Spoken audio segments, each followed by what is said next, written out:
ვისაუბროთ, არაჩვეულებრივი გამოფენა მიმდინარეობს სამების ახალგაზრდულ ცენტრში. რომელიც უკავშირდება საქართველოსთვის ძალიან მნიშვნელოვან პერიოდს. განსაკუთრებით მძიმე იყო 1811 წელი საქართველოსთვის, როდესაც რუსეთმა გააუქმა ქართული ეკლესიის ავტოკეფალია.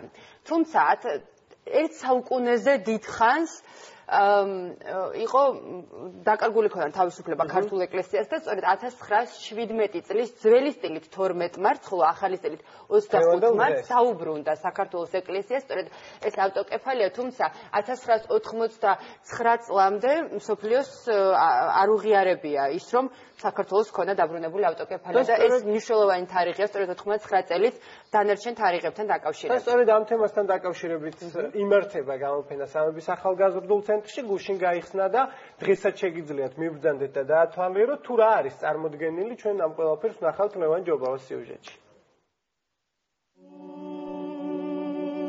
საქართველოს სამოციქულო ეკლესია ერთ-ერთი უძველესი ავტოკეფალური მართლმადიდებელი ეკლესიაა, რომელიც ქართლში შეიქმნა ქრისტიანობის სახელმწიფო რელიგიად გამოცხადებისთანავე. მე-5 საუკუნის 60-70-იან წლებში მეფე ვახტანგ გორგასლის თხოვნით ბიზანტიის იმპერატორისა და კონსტანტინოპოლის პატრიარქის შუამდგომლობით ანტიოქიის საპატრიარქომ ქართლის ეკლესიას ავტოკეფალია მიანიჭა.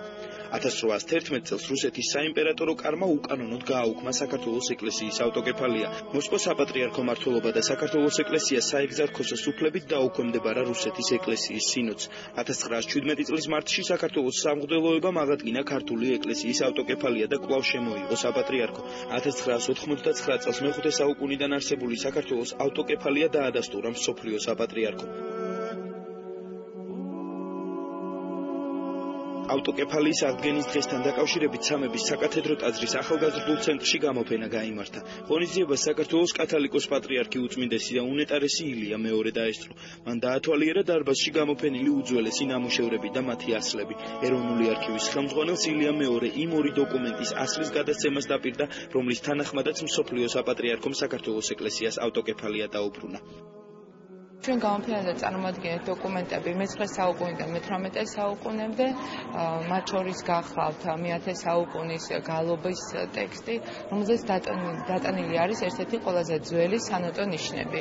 ვფიქრობ, ეს გამოფენა ძალიან საინტერესო იქნება, ვინაიდან აქ არის მე-9 საუკუნის სახარება, მომდევნო პერიოდის რელიგიური შინაარსის დოკუმენტები და ნებისმიერ დამთავრებელ საშუალება იქნება ასევე იხილოს სხვადასხვა პერიოდის საქართველოს კათოლიკოს პატრიარქის ფოტოებიც.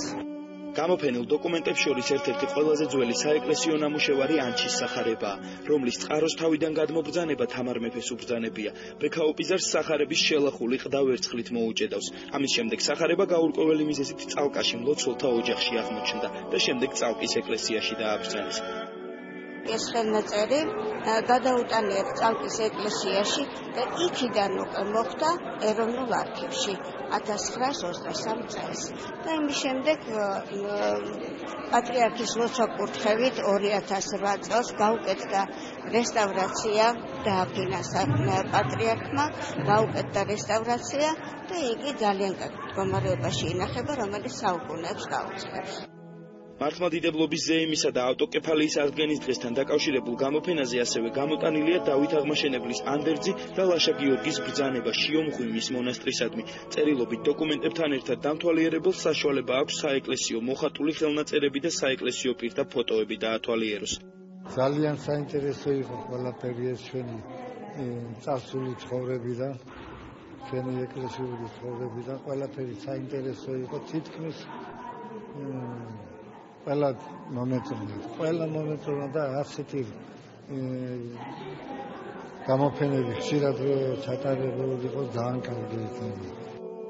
საეკლესიო დოკუმენტების გამოფენა სამების ახალგაზრდული ცენტრის დარბაზში დღეს დასრულდება. ხვალიდან კი ამ ექსპონატების ნახვას მსურველი ეროვნულ არქივში შეძლებს.